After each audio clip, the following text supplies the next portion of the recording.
الحمد لله وحده والصلاة والسلام على من لا نبي بعده. اللهم صل على سيدنا مولانا محمد وعلى آل سيدنا مولانا محمد كما صليت على إبراهيم وعلى آل إبراهيم إنك حميد مجيد. أما بعد فأعوذ بالله من الشيطان الرجيم. بسم الله الرحمن الرحيم. فبما رحمة من الله لنت لهم ولو كنت فظا غليظ القلب لانفضوا من حولك فاعف عنهم واستغفر لهم وشاورهم في الأمر فإذا عزمت فتوكل على الله إن الله يحب المتوكلين.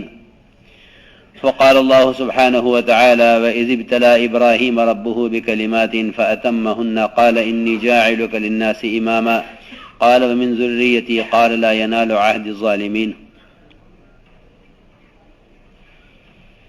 میرے محترم دوستو، بزرگو، عزیزو، ہمیں اس بات کا یقین ہے کہ اسلام کو نقصان صرف مسلمان سے پہنچے گا، یہود و نصارہ سے اسلام کا کوئی نقصان نہیں. جس طرح اسلام کو نقصان صرف مسلمان سے پہنچے گا، اس طرح دعوت کے اس کام کو نقصان صرف کام کرنے والوں سے پہنچے گا. باطل دعوت کا کچھ نہیں بگاڑ سکتا. جو کام کرنے والا یہ سمجھتا ہو کہ ملکی اور عالمی حالات کا تعلق حکومتوں سے ہے، وہ بڑے دھوکے میں ہے. مجھے یقین ہے اس کا کہ کام کرنے والوں کی آپس کے افتراق کا اثر ساری دنیا کو توڑ کر رکھ دے گا. جتنا اسلامی نظام اور اسلامی ممالک متاثر ہوں گے،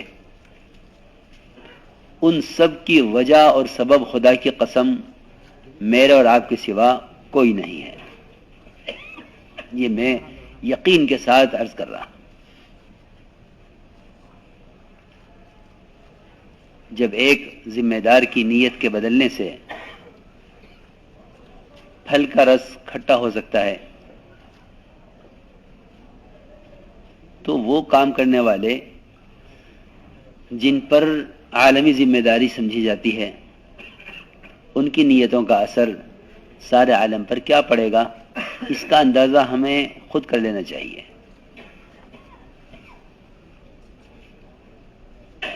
ساتھیوں نے دعا کے لیے کہا کہ بنگلہ دیش کے حالات یہ ہیں.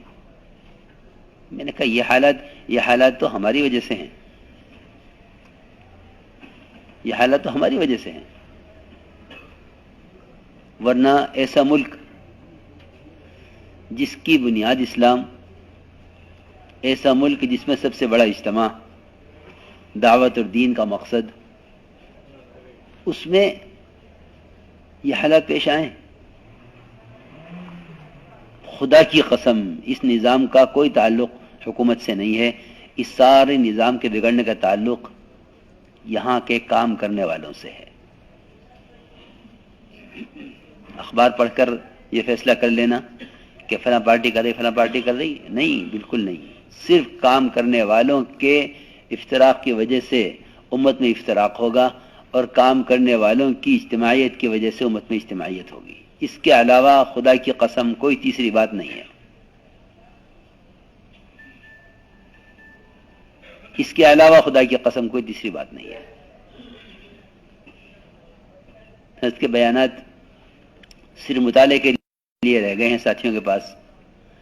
کبھی ان بیانات سے اپنے آپ کو متہم نہیں کیا، اپنے آپ پر تہمت کبھی نہیں لگائی کہ یہ ہماری وجہ سے ہو رہا ہے. اس لیے میرے محترم دوستو، یہ بات نہیں ہے کہ اگر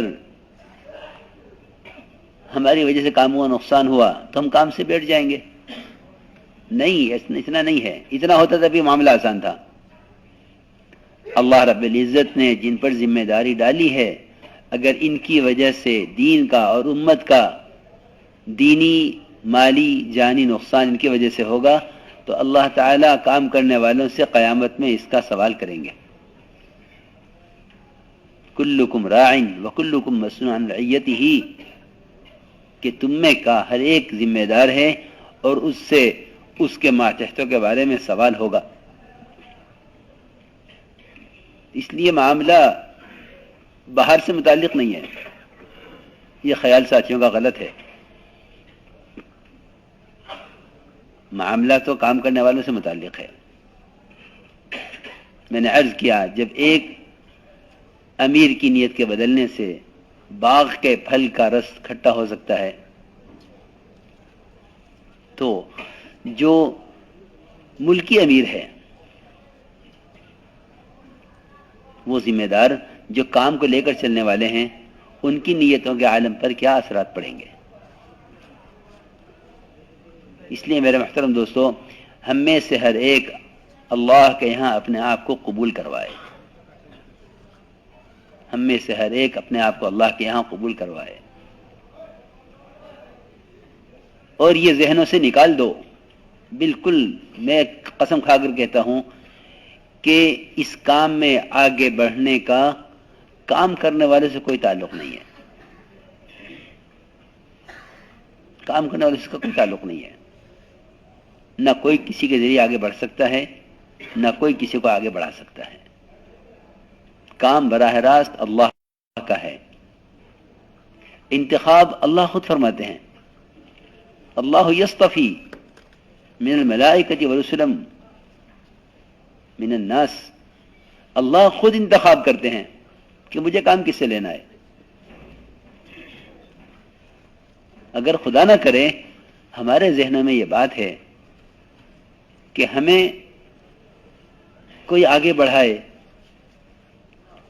اور کوئی ہمیں سپورٹ کرے, یا کسی کے ذہن میں یہ بات ہو کہ فلاں کو پیچھے کرو,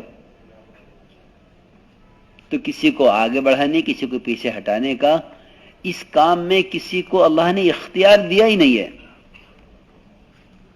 بالکل نہیں. اس کا میں کہہ رہا ہوں کہ قرآن نے اس کی گنجائش ہی نہیں ہے کہیں کہ کوئی کام کرنے والا کسی کے ذریعے آگے بڑھ جاوے یا کوئی کام کرنے والا کسی کے ذریعے پیچھے ہٹا دیا جاوے. قرآن نے اس کی گنجائش, بھائی کلیم ادھر آ جاؤ, قرآن نے اس کی گنجائش کہیں نہیں چھوڑی. میں سچی میں بالکل قرآن کی روشنی میں عرض کر رہا ہوں کہ قرآن نے کہیں گنجائش نہیں چھوڑی اس کی کہ دین کی اور دعوت کی محنت میں کوئی کسی کو آگے بڑھا دے کوئی کسی کو پیچھے ہٹا دے. یہ قرآن کی تعلیم اور قرآن کے مضمون کے یہ بات خلاف ہے. یہ ممکن نہیں ہے. یہ ساتھیوں کو دھوکہ ہے. اور یہ کیوں ہے یہ بات کیوں ہے کہ انہوں نے ان کو آگے بڑھایا, انہوں نے ان کو پیچھے ہٹا دیا, انہوں نے ان کو ضائع کر دیا, انہوں نے ان کو استعمال نہیں کیا. یہ بات کیوں ہے؟ خدا کی قسم اس کی کوئی وجہ نہیں ہے سوائے اس کے کہ ہمارا تعلق اللہ کے ساتھ کمزور ہے. اس کی میں قسم کھا کر کہتا ہوں اس کی کوئی وجہ نہیں ہے سوائے اس کے کہ ہمارا تعلق اللہ کی ذات کے ساتھ کمزور ہے. کیونکہ یہ ممکن نہیں ہے کہ جس کو اللہ لائے اس کو کوئی روک دے. انبیاء علیہ السلام کن حالات میں بھیجے گئے ہیں کہ آپ کے خاندان سے لے کر متعلقین دوستوں تک دور قریب والا کوئی قبول کرنے کو تیار نہیں ہے. کوئی ماحول ہی نہیں ہے نبی کے بھیجنے کا. لیکن اللہ منتخب کرتے ہیں اور اللہ منتخب کر کے بھیجتے ہیں. تو میری یہ بات آپ حضرات دل میں اتار لینا اور یاد رکھنا کہ اس کام میں کوئی کسی کو نہ آگے بڑھا سکتا نہ پیچھے ہٹا سکتا, کیونکہ یہ راستہ محض سیاست کا ہے. وہاں روزانہ بنتے ہیں, روزانہ ٹوٹتے ہیں, روزانہ اٹھتے ہیں, روزانہ گرتے ہیں. جی ہاں, یہاں یہ قصہ ہی نہیں ہے